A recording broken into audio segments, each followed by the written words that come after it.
Aisha radiallahu anha once received the gift of 2 bags full of money that equaled 100,000.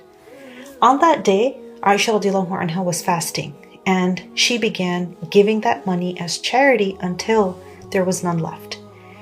When it was time for her to break her fast, she asked her servant to bring her some food. But her servant replied that, "O mother of the believers, was it not possible that from all that you spent today, we could have purchased meat with 1 dirham that you could have saved for yourself, and then you could break your fast with that?" Aisha radiallahu anha replied, "Don't be so hard on me. Had you reminded me, I would have done so." Subhanallah. Like her father, Aisha radiallahu anha was extremely generous.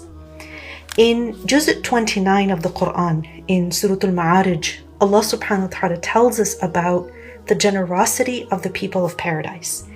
That in their wealth is haqqun ma'loom. There is a known right for those who ask and also for those who are deprived. Meaning, they understand that their wealth is not just for themselves to enjoy.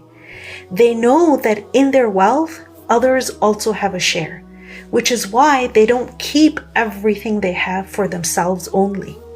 And this is the reason why Aisha radiallahu anha, our mother, was so generous.